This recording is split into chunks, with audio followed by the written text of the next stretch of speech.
Hello, everybody, and welcome to the next episode in our series of interviews with Persian people, food and brands across the UK hospitality sector and beyond. I'm delighted to be joined by Amin Ebra, who is the executive chef and the founder of Belgrave restaurant in London.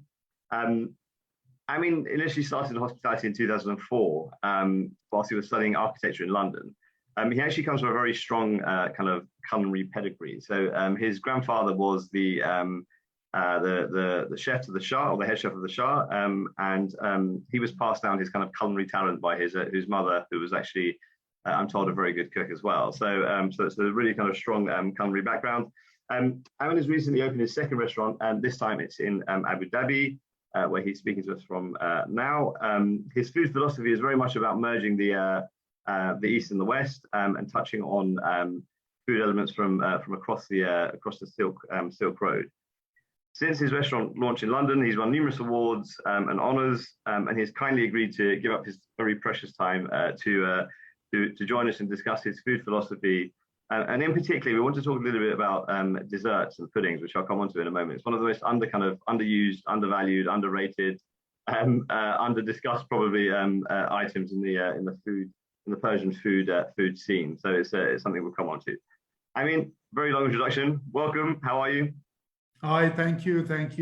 By the way, it's my pleasure to be in your program and talk about Persian cuisine, and quite specifically maybe today a little bit more about dessert, which it's always been not really tackled into, and people never thought about it or talk about it as much. So I hope you as a journalist and me as someone who knows a little bit about Persian food, we can push this side of our cuisine, which is desserts, to have plenty more delicious dessert, as well as many appetizers and starters and main courses that we do. Amazing. Okay, thank you so much, and I'm definitely up for that challenge. So absolutely. Before we really kind of kick on, can you just tell us what you're up to at the moment? I know you're in Abu Dhabi. You're kind of 4 weeks into your new restaurant. Is that right? Nearly 2 months now. A big adventure. I mean, people know me. They know. I mean, I think you know about my restaurant. We were the first restaurant. Or I was the first restaurant, maybe outside Iran, who opened it, and we didn't do kebab or kebab, as Iranians they say. And people thought I was crazy. People thought no one would come to my restaurant because Iranians, especially the ones outside Iran, they would go to Iranian restaurants who would only serve kebab, and kebab kubide, masalan, ya juje, ya sultani, those famous dishes. So it was a big challenge for me as a chef, as a restaurant owner, to come up with a concept who will bring the crowd into my restaurant. So thankfully we did that. It was the hard journey, but interesting journey. But I'm delighted to showcase some of the best Iranian food. Not I'm saying that I cook the best Iranian food. I'm just saying beside the kebab range that we have, which kebab made other great dishes be hidden inside the menu. So I'll give you an example. So if you go with your fellow colleague, with your fellow non-Iranian friend to an Iranian restaurant, let's say before Belgrave was born, you will order them a kubide or juje or safe option, grill. Like, I get it, most of people would like grill. But I mean, I will ask that question from everybody. You will ask that from yourself. Is juje kebab or kubide Iranian food, or korma sabzi, or fesenju? Yeah, that's a really good point. The answer is quite obvious. Mm-hmm. So if you really want, these are the things that it was always in my head. That's why Belgrave was born. So, and then we went down the route to, when you go to a restaurant, you really want to have that journey, the food experience journey, what we call it. So we created our own cocktails, which goes with our food, which mainly the base is pomegranate, watermelon, rose butter, saffron. So all of that great things. So we had infused homemade saffron gin. We weren't making the gin, don't get me wrong, but we were infusing it in-house. We had a beer which we call it Abjo, beer, zafrani beer. We call it Abjo, which we were famous for it. We have an organic pomegranate wine, which comes from Armenia, our neighbor, and which complements the fesenjun and the dolme and all these sweet and sour dishes that we have. So I wanted, when people come to Belgrave, to have that food experience, to have that journey.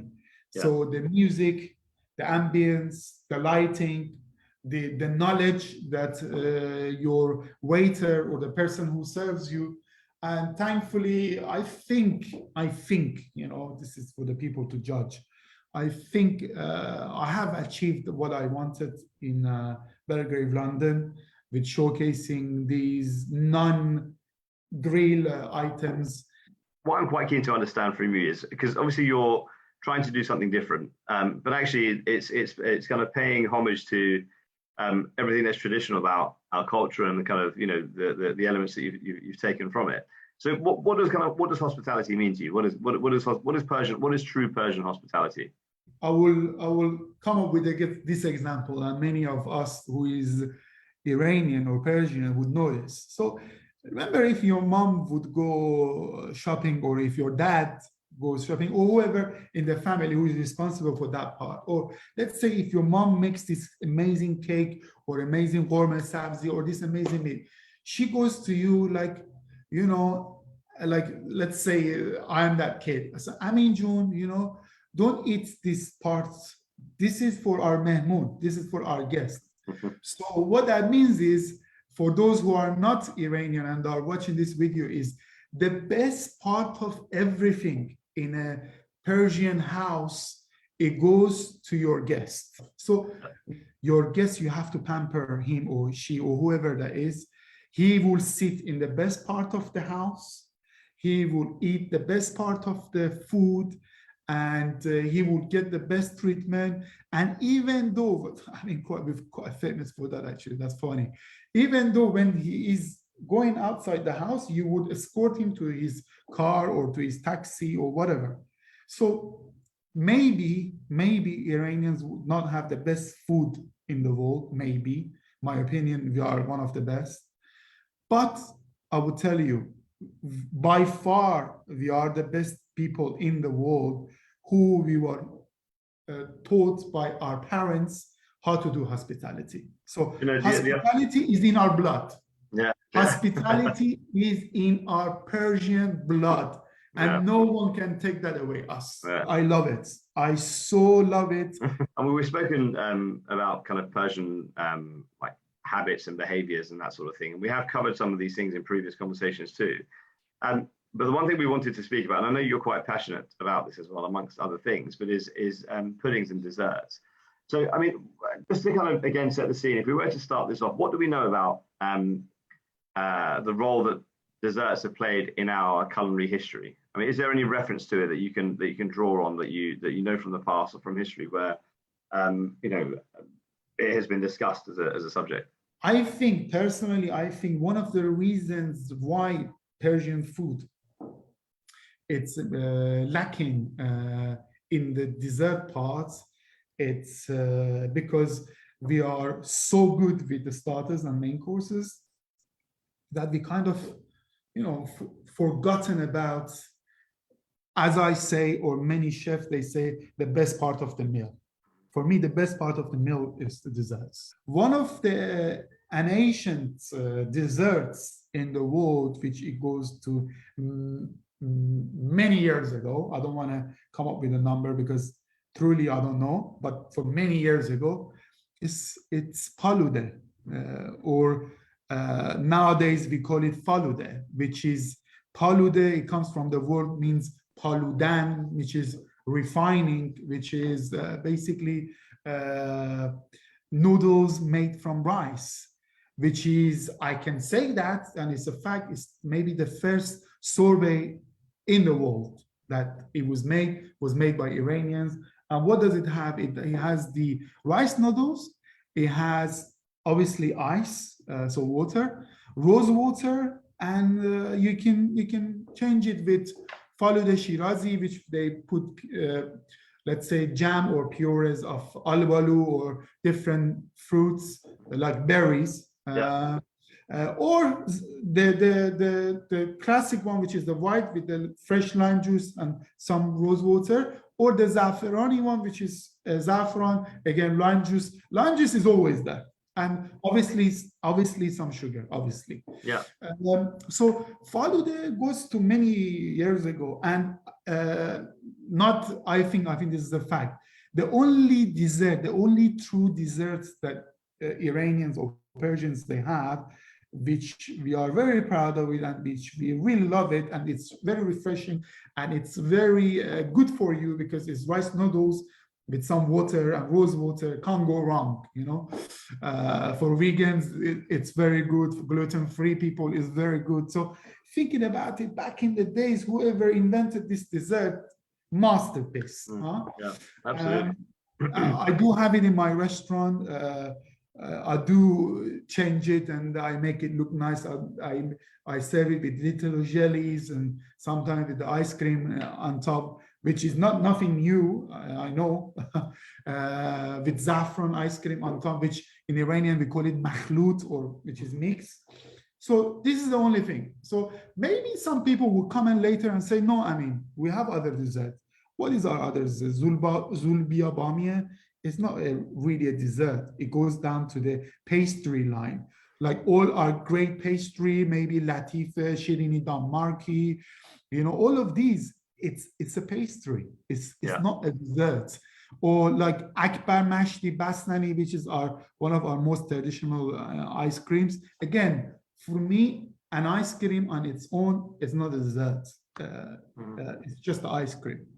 So there is a big challenge for all the chefs and for you as a journalist to really come up with some desserts.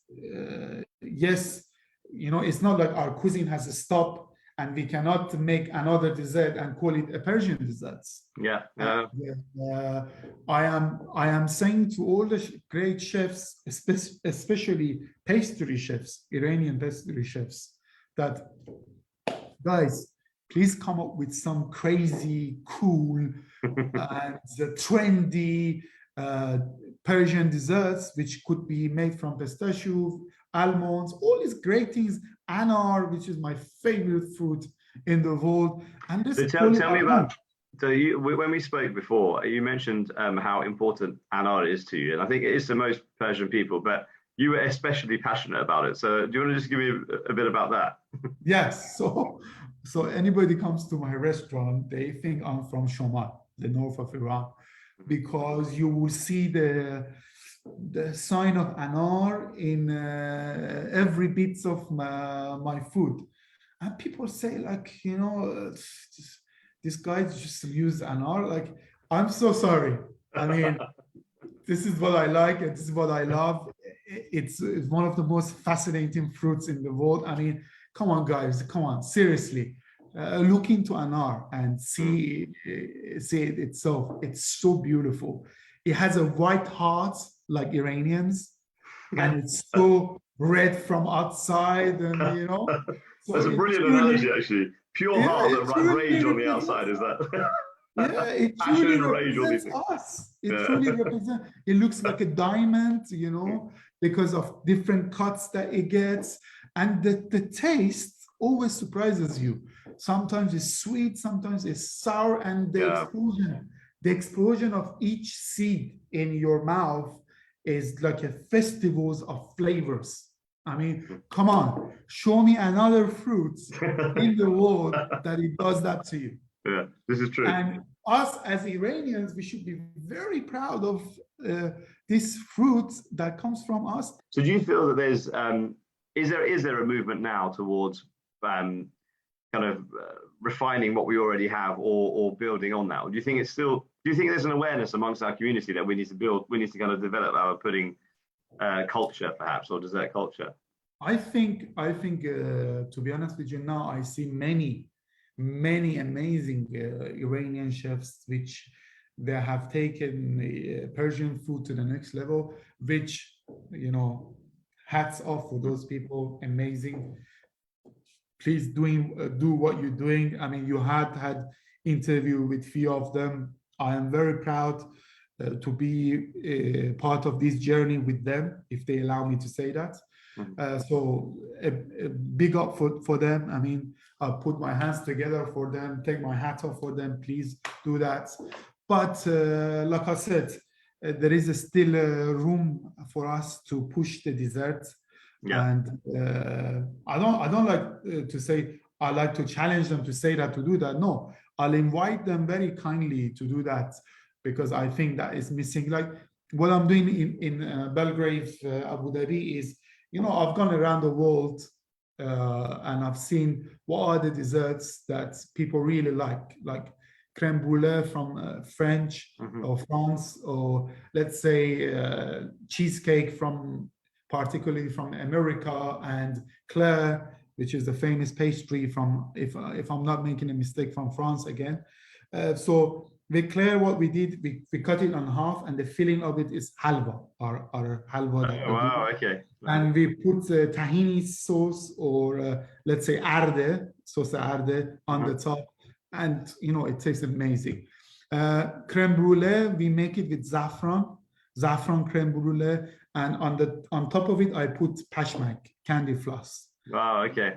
And some sohan for that crunch, the sohan for the crunch. And for the cheesecake, I make the saffron cheesecake with mango sauce, which the taste when the saffron meets the mango in your mouth, wow, amazing. Right. So this is what I've done so far, and there is many more things that is on the way and it's coming.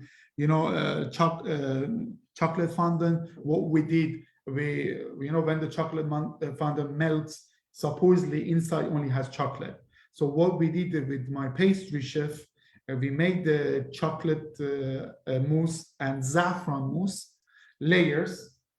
So when you cut in the middle, and when it's warm and it's coming out, and it's one layer of chocolate, one layer of saffron, one layer of chocolate, one layer of saffron. Oh, and this is what we've done. I mean, I haven't gone, so maybe some people they're watching, this is how creative you could be, saffron creme brulee. I mean, this is just a start for me, at least. Yeah, sure. As great as the our appetizers they get, our main course they get, I think we should definitely tackle into desserts and make that part strong also. Yeah, obviously with your menus are quite creative and inventive. You know, with the stuff that you're doing, you've got the set dishes and the set things that people expect, but obviously with your own take on them. So when you've got these desserts as part of your menu as well, how are they received compared to the other parts of the meal? So particularly by Iranians and non-Iranians, actually. To be honest, this is why I'm sharing this, and I'm not scared or afraid to say that, because I want everyone else to benefit. Actually, people really like it, you know, because, you know, typically you go to an Iranian restaurant, right, in London right now, I will tell you what they offer you. Bastani, ice cream, falude, and zulbia. That's it. Yeah. Or you have some Iranian restaurant that they will offer you pastry also. So what do I mean by that? They say, we have Shirini Damarki, we have Napoloni. This is it, okay? But me taking it to the next level, like what I'm saying, next level, not only having followed the, you know, Shirini Damarki, Napoloni, this and that, saffron creme brulee. So imagine you're Iranian or even non-Iranian, and you like creme brulee because it's one of the most famous or popular desserts in the world, okay? And this is a fact. It's not coming from me. It's a fact. Yeah. So if you do like creme brulee, you'll be like, creme brulee with saffron and with candy floss, pashmak, and if you are Iranian, with sohan, how could that taste like? Yeah, So it does sound curious. Yeah, yeah. yes, yeah, you like to try it, and then bang, you try it, and I can put my hands on my heart, and I would tell you, from 10 tables that I have, I can tell you almost all of them they order desserts, almost. Okay, really. Almost all of them. And then the other word, the Claire that we have, when you cut it on half and then you put halva, and halva for us, it brings back memory, because it's something that your mother or your grandmother used to make for you. Yeah. So I had here so many Iranians, they've tried the halva, Claire, and they called me over and says, you know what you did to me? I'm like, at the beginning, I wasn't sure what they meant by that. They're like, Yeah. what was it? It says, you took me back to my childhood, to my memories, when my mom used to make halwa at home for like maybe this and that. And so these are the things that we could think of. Okay, what is it that we have memories? What is it that we like the most? What is it considered as a sweet? What is it that could be eaten by tea or coffee during dessert time? And we come up with these things, and then we can call it our own. Yeah. So for the people out there, if they can do it, do saffron creme brulee in your restaurant, do Claire in your restaurant, do cheesecake, saffrony cheesecake. This, what I want, and I'm not afraid or scared or jealous of that. What I want when I go and sit in an Iranian restaurant, I want the desserts menu to be as strong as the main courses and desserts. And when we do that together, we have made our cuisine more stronger. And this is what I want. This is what you want as a journalist. This is what I want as a chef. If our cuisine gets more recognizable by the people in the world, everybody would benefit that. Everybody would benefit from it. Absolutely. So, absolutely. You're right. I mean, these are the things that I think, and I think with most of my non-Persian friends who I would go to restaurants with, you spend a lot of time on the starters and the main courses, and it's very rare that you get to pudding. But they have a different mentality, because if they're English, they'll almost have an expectation to have pudding. But by the time we've got to pudding, I've kind of given up on the menu, because I'm quite happy and full, and so are they. So it's kind of like an afterthought. So I completely agree. And listen, I don't want to take up too much more of your time, but just one a couple of other things. Desserts in the history of Persian food. Has it evolved at all, or have we literally been kind of cooking or having followed there for centuries, and we haven't really gone beyond that? You will have many chefs or many people who works in our sector, hospitality, that will tell you no.